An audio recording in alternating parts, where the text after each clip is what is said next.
Grand Rising, everyone. So, we're back with another dream. So, this particular dream I had, I'm in the bed, and then I went into sleep paralysis.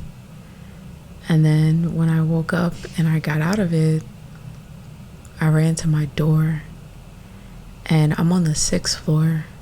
So as I look back into the darkness of my room, I don't necessarily see anything, but I feel very scared and fearful, as if there's like monsters under my bed or something like that. So I get into the elevator. This is a condo building, FYI, and I go down to the 3rd floor. Then I get off the elevator, and the first room I see, the door is open, and I see a family member in that room. The family member that I see in the room is in his element. He's drinking, rapping, smoking up, doing what his spirit tells him to do. And he has this whole environment of just ratchetness, to say the least. But that's where he thrives. That's where he feels his place is. So he's like rapping, smoking in the studio, doing his thing. And I ask him, I'm really scared, and I go up to him and I say, can you please come upstairs and check my room? I'm scared. And then he looks at me, and the look he gives me is a very loving look, but also stern look. And he tells me, no, I'm in my zone. I'm doing my thing. As if I'm walking my path, my purpose, doing my thing. Like, I can't help you right now. I'm in my zone. And in a way, who am I to come and get somebody else out of their zone because I'm scared and I can't face my own fear? So he gave me that tough love, and I didn't argue with him. Instead, I moved all his junk off of his bed, curled into a ball, and tried to go to sleep in his environment. And as I lay there, it just dawns on me, because he continues. He's like, all right, you can stay there if you want, cool, but I'm about to do my shit. So it's loud, it's rambunctious, smoke in the air, he's doing his thing.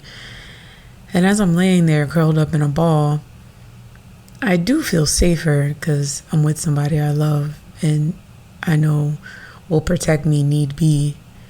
But then again, I went out of my life, out of my purpose, away from facing my fears and my own demons, to hide away in somebody else's purpose, somebody else's path, place, environment. And it made me feel sad that I felt like I couldn't face my own fears, or kind of the fact that I couldn't bring somebody else along to face my fears. I think that's the part that made me feel sad. But then after that feeling went away, I woke up. And when I woke up, I was like, dang, you really have to face your fears alone. That was my lesson. You have to, when it's time for you to face your demons, granted, it's nice to have the support of others or other people fighting for you and doing things for you. It's a sense of comfort and reliance, but we're just as powerful as the people we ask for help. And when it comes to spiritual things or emotional things, it's up to us to help ourselves. And we ultimately have to be the one to face our demons. There's people who will allow us to kick it with them for a while to feel comfortable. A safe haven of the sort, to run away from our fears and our demons.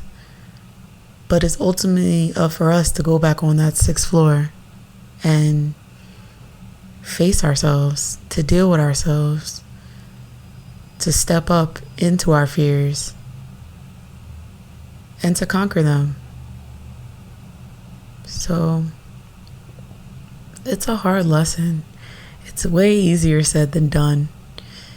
And I've been working on it, just like everyone else probably has been working on that too. And that's really it. That's all it is to say. You and you alone. You and you alone can only face your fears and conquer them. Well, I hope somebody somewhere got something out of my dream. Because as always, life is full of a whole bunch of unfaithful expectations.